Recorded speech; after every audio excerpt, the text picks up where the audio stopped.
Mr. Metal goes out to stay. Once Mr. Metal went to stay with Jitters, his cousin. He packed his bag and set off in a happy mood.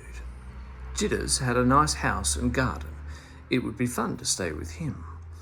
But when he got there, he found that Jitters was cross. "The fire is smoking," said Jitters. "I don't know how we are going to sit here and talk, Metal. The smoke comes puffing out all the time and makes me choke." "Put the fire out and I'll see if I can brush the soot away from the back of the chimney," said Metal.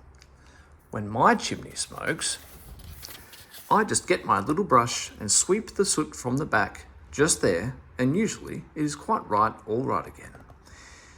"I don't think you'd better try to do that, Metal," said Jitters at once. He knew what happened when Metal interfered with anything.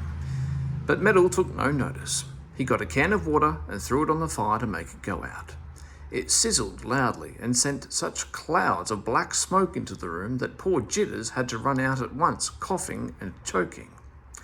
"Now," said Metal, taking up the brush that stood in the hearth, "I'll just show Jitters how clever I am at putting these little things right." He stuck the brush up the chimney and began to sweep.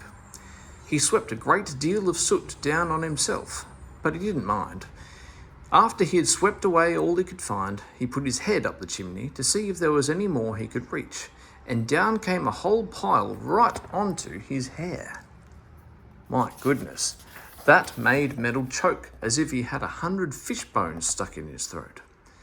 Jitters put his head in at the door and sighed when he saw the mess. "Come out, Metal," he said. "You've made quite enough mess for today. I'll get the sweep in now." Metal was quite glad to leave the smoky, sooty room. He went into the drawing room with Jitters and sat down in a chair. He leaned his head against a cushion. Jitters saw the cushion turn black at once. He groaned. "Metal," he said, "do you mind going upstairs and having a bath and washing your hair? You will make all my chairs and cushions as black as can be. Do go, there's a good chap." Well, Metal was always willing to do what anyone wanted, so he got up at once. "Certainly, Jitters," he said. "I'll do it at once. What shall I wash my hair with?" "There's a tin of shampoo powder on the bathroom shelf," said Jitters. "Mix it in a glass and it will make a fine lather. You can use that for your hair. There is plenty of hot water in the tap." Metal went upstairs humming. It was rather fun to have a bath in the middle of the day. He turned on the taps, but unfortunately he was so long undressing that the bath overflowed onto the floor, and Metal had to spend a long time wiping up the mess with a towel. It was a pity it was a nice clean towel, because it looked very dirty when he had finished. Metal got into the bath, which at once overflowed again. So he had to pull out the plug to let out some of the water, and of course he forgot to put it back in again. So before he had sat in the bath 2 minutes, there was no water left. "Oh well, never mind," said Metal. "I'm getting cleaner now, and I'll do my hair next." He looked for the tin. There was one in a cupboard, so he took it out. He emptied some of the white powder inside into a glass and ran some water into it. It fizzed up splendidly. "A beautiful lather," said Metal, and he emptied it all over his hair. But the lather soon went and left his hair feeling very sticky indeed. Jitters put his head inside the door just then to find out how Metal was getting on. "All right, thank you," said Metal, "but this shampoo powder is rather funny, Jitters." Jitters took up the tin. "This is a tin of my best sherbet powder," he said sharply. "Do you usually wash your hair in sherbet, Metal?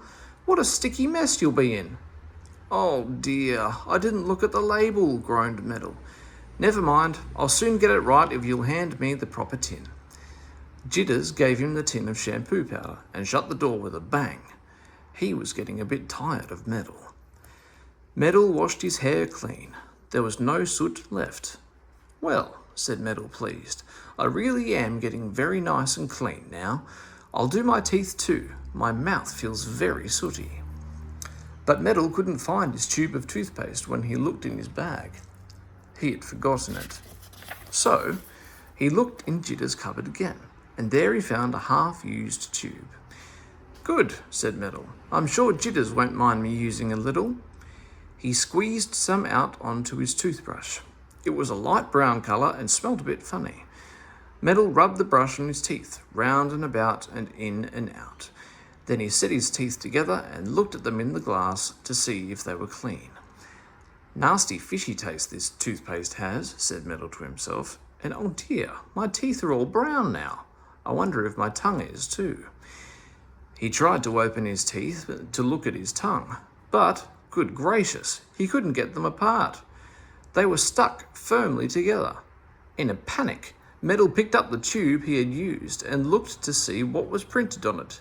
Best fish glue, he read, will stick together anything, broken china, furniture, and so on. Metal groaned. He went to Jitters in dismay and showed him the tube, pointing to his teeth at the same time. Jitters laughed and laughed and laughed. Metal, what will you do next? He cried. You wash your hair in sherbet and you clean your teeth with glue. Well, you won't be able to eat or talk for a good while now, till the glue wears off. You will be a very easy visitor to have. But Metal wouldn't stop. He was very angry indeed to hear Jitters laughing. He fetched his bag, put on his hat back to front, and marched off to the bus. But he couldn't ask for his ticket, so he had to walk all the way home. The glue wore off after a while, and Metal could eat and talk, but he wouldn't eat fish for a long time after that because, he said, it tasted of glue.